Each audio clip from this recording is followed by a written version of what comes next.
يا صباح الورد والفل والياسمين، ازيكم يا حبايبي؟ عاملين ايه؟ يا رب جميعا تكونوا بخير.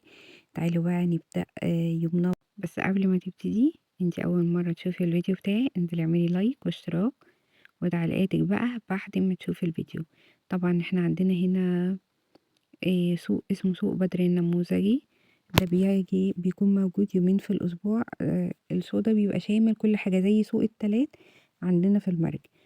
ده سوق بيكون يومين في الأسبوع. سوق التلات بيكون يوم التلات ويوم الأربع بيبقى آخر يوم فيه. الأسعار بتبقى حلوة قوي بالذات يوم الأربع.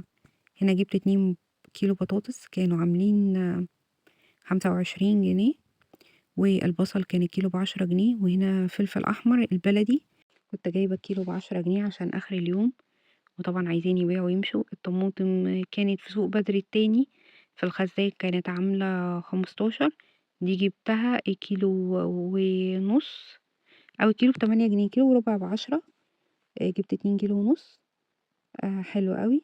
وجبت هنا التفاح ب50 جنيه كيلو، وكيلو برضه برتقان كان عامل 15 جنيه. وايه تاني يا ام مالك؟ وايه تاني؟ وجبت كيلو الليمون كان ب10، جبت نص كيلو ب5 جنيه، حلوين قوي. بينفعني غسيل فراخ لحمة أي حاجة. هنا بقى جبت نص كيلو قرع عسل بحبه جدا. هنا بقى البطل بقى اللي وحشني، مش عارفة أجيبه من هنا من بدر خالص. البلح الرطب جميل وحلو قوي. جبته كان عامل النص كيلو ب15 والكيلو كان ب30. ايه تاني؟ جبت الخضرة دي آه التلاتة ب5، دول ب10 جنيه. جبت كيس توابل بقى، اللي هو ملح صيني، توابل برجر، توابل كفتة ب20 جنيه، فلفل اسود. هما بس يكفوني بس الاسبوع ده بالنسبة للتوابل. وما بروح عند ماما بجيب. طبعا احنا ما عندناش في حدائق العاصمة سوق خالص، احنا بيبقى ماركت واحنا بنروح نشتري منه حاجة. وطبعا خضري. طبعا الاسعار هنا عندنا سياحية، فاحنا بنروح سوق بدر النموذجي او بنروح الخزان نشتري هناك الحاجة بتاعتنا. انا طبعا غسلت البرتقال وتفاح علشان لما مالك يحتاج حاجة يبقى ما ياخدش على طول مباشرة ويفتكر ان انا غسلاه. لا، غسلته ونشفته وحطيته له على السفرة عشان بقى لما يحتاج ياكل على طول، ما يفضلش بقى يكسل بقى، لان مالك كسلي شوية. يعني ممكن اكون بعمل حاجة يقول لي ماما اغسلي لي تفاحة وقطعها لي، اقول له طب استنى لحد ما اخلص وينسى على كده وممكن ما ياكلهاش. هنا بقى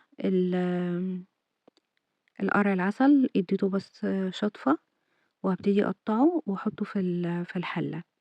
بعدين هنزل عليه بكوباية من السكر، النص كيلو عليه كوباية من السكر، مش كوباية كبيرة، لا، مج الشاي العادي.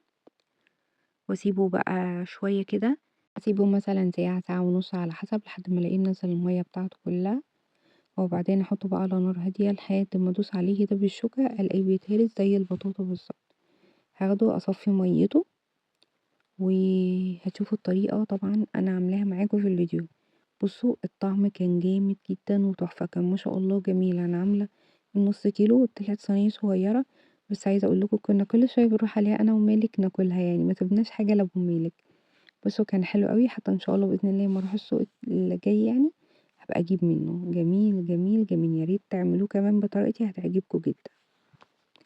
طبعا الناس اللي بتتفرج لحد دلوقتي انا شفتكم ما حطيتوش لايك، انزلوا حالا دلوقتي يحطوا لايك. الله يسعد قلبكم زي ما بتسعدوني باللايك بتاعكم الجميل. هنا بقى طبعا انا عبيته وسبته على جنب بقى في الحله لحد ما ينزل ميته. هنا جبت البلح غسلته وحطيته في المصفى يتصفى. ونفس الشيء برضو هعمل الفلفل كده. هجيبه اغسله وبعدين انضفه واقطعه، بحطه اكياس في الفريزر، ده بيبقى احسن لي كتير. ووقت ما بحتاجه بشد الكيس على طول وبطلعه. انا بستخدمه في البرجر، آه، قصدي في الكفتة يعني. وفي ايه تاني؟ سجق، لان انا السجق بيبقى محتاج فلفل احمر البلدي كتير. بعمل السجق في البيت، انتوا عارفين طبعا كلكم ان انا بعمل المصنعات في البيت. فبحتاج الفلفل الملون. باحتاج كمان مع اللحمة المفرومة بُصّوا بادخّله في كل حاجة، كبدة، لإن الفلفل برضه مفيد وحلو للأطفال، الولاد مش بيحبوا الخضار، فبيحب يدخّل لهم بقى أنواع الفلفل بقى في الأكل بتغذّيهم وبتبقى حلوة، في نفس الوقت يعني القيمة الغذائية ليه مهمة جدًا وعالية، حلوة جدًا للأطفال، يعني ممكن تعملي بيض وتقطّعي عليه فلفل قطعتين جبنة تركي أو قصدي رومي أو يعني تحطي عليه مثلًا أي شرايح أي حاجة وحطي فلفل ألوان وزيتون أكنها بيتزا، فبتبقى حلوة أوي. أنا بانضّفه بافتح القلب بتاعه الأول باكون باغسله واسيبه يتصفى، وبعدين أفتحه واشيل منه البذر وابتدي أقطّعه بقى جوليان ومكعبات أي حاجة مش هتفرق، أهم حاجة ما يبقاش حجمه كبير أوي بحيث إن أنا على طول بانزّله من الكيس أحطه على طول على مع الرز مع الكبدة مع الخضار مع أي حاجة بصراحة بيبقى حلو أوي. أنا باوريكم هنا إن أنا غسلت البلح وحطيته في علبة، وكذلك أدي الفلفل بعد ما قطعناه هاشيله في التلاجة زي ما هو في قلب الأكياس بتاعة الفريزر، وقت ما باحتاجه باستخدمه على طول، حلو والله يا ولاد وجميل جدًا. ممكن تسيبي الفلفل الأخضر لو جايبة كمية ممكن تحطيها برضه في الفريزر وتطلعيه على طول وهي سليمة وتعمليها محشي، يعني خلاص انتي جهزتي الخلطة وهتحشي على طول طلعيه تفضيه وتحشيه، حلو برضه جدًا وجميل. بُصّوا ما فيش حاجة بتقول لأ، يعني ده ب10 جنيه، تخيلي فترة كده بييجي تبُصّي تلاقي الفلفل الألوان ده في رمضان وصل ل40 و50 جنيه و80 جنيه كمان، لأ ما أنا عندي الفلفل لمّا بانزل السوق الله يكفينا شر السوق يا رب، آمم، ألاقي الحاجات كده أهو لقطة باجيبها وأحطها، حتى الخضرة أهي حطيت لها معلقة زيت كده كبيرة وقلبتها كويس وشيلتها في الفريزر، برضه هيدخل علينا الصيف وهتلاقوا الحاجات إيه، الصيف الخضرة فيه صعبة جدًا، أو أنا كمان علشان مثلًا حدايق العاصمة الخضري بعيد عني، الخدمات بعيدة عني، فأنا باجيب الحاجات دي واحطها عندي في الفريزر، ووقت ما أكون عايزة أعمل محشي أشد على طول الكيس وأعمل المحشي والدنيا بتبقى سهلة، أنتم عارفين يعني إن أنا بابقى من النوع المحب اللي أنا أحط الحاجات عندي في الفريزر، وقت ما أكون عايزة أعمل الأكل ما فيش بُصّوا نُص ساعة أكون مخلّصة الوجبة، المحشي عندي يعني ما بياخدش وقت، ما فيش معاناة ليه؟ لإن الخضرة موجودة ومغسولة ومتقطعة،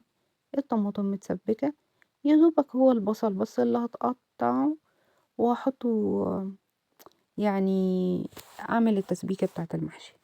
هنا بقى خلّصت، فرّغنا بقى حطينا الخضرة في أكياس وحطيناها في الفريزر، هنا بقى كان قرع العسل صفّيت المَيّة، دول حبّة المَيّة اللي طلعوا حلوين مش هيقولوا لأ، حطيتهم بس في كزرونة، وحطيت كمان إيه تاني، هاحط معلقة سمنة عليها، ومعلقة سمنة في قعر الصينية، بس كده، بس كده، بُصّوا حاجة بسيطة وجميلة جدًا وسهلة، وهاقلّبها وانزل بقى بالقرع العسل اللي هو في الحلة في الصينية، بُصّوا هنا حوالي بالضبط كوباية من اللبن على حبة القرع بعسل اللي محطوطة، واحط معلقتين من السكر ومعلقتين كمان أو 3 معالق من الدقيق، معلقتين حلوين أوي، ماشي، يعني مَج كبير كده المَج اللي هو ال250 جرام لبن ده، على حبة العصير اللي نزل من قرع العسل، وهاقلبهم ال3 مع بعض، في لبن نيدو حطيه معاهم بيبقى حلو أوي. هنا بقى هنعمل إيه تاني، قلبنا بقى اللي هو البشاميل اللي أنا هاعمله، بشاميل حلو. أحط معلقتين 3 سكر وناخد بالنا إن القرع العسل أصلًا مسكّر والمَيّة أو الصوص اللي نزل منه ده مسكّر، فناخد بالنا إن البشاميل ما يبقاش معسّل. وهابتدي أرصه في الصينية وأحط بس شوية سمنة فوق الوش، وبعدين البشاميل عندي هيكون اتعمل، هاقوم حاطة نازلة بالبشاميل عليه، وأرش بقى بعد ما أخلص خالص ورصيت البشاميل، هاحط رشة سكر وبرضه معلقة سمنة كده هانطّرها، ليه بقى معلقة السكر فوق الصينية أو فوق البشاميل؟ علشان يكرمل معاكِ السكر ويدّي له وش ولون كده حلو وجميل. أتمنى لو شفتوا الفيديو بتاعي لحد هنا ما تنسونيش في لايك والتعليقات بتاعتكم الحلوة الجميلة، الله يسعد قلبكم.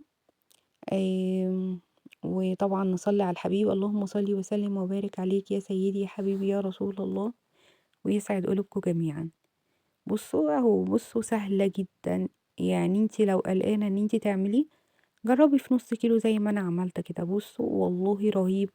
مالك يقول لي بطاطا دي يا ماما، قلت له حبيبي اسمه قرع عسل، قيمته الغذائيه عاليه. وبصوا احنا اليومين دول يعني بندور على اي حاجه تكون مفيده لاطفالنا، لان بصراحه يعني العيال دي مظلومه يعني بجد، معانا اطفالنا مظلومين، فالله يعيننا يا رب ويعيننا عليهم. هدخله بقى يستوي، ومش عايزه اقول لكم الجمال اكاد من فرط الجمال اذوبه. والله يا جماعه ست ام ملك دي ست زي العسل، يعني بتعمل اكلات حلوه قوي. لو تجربوها صدقوني يعني حاجه فاخر من الاخر بعملها لكم.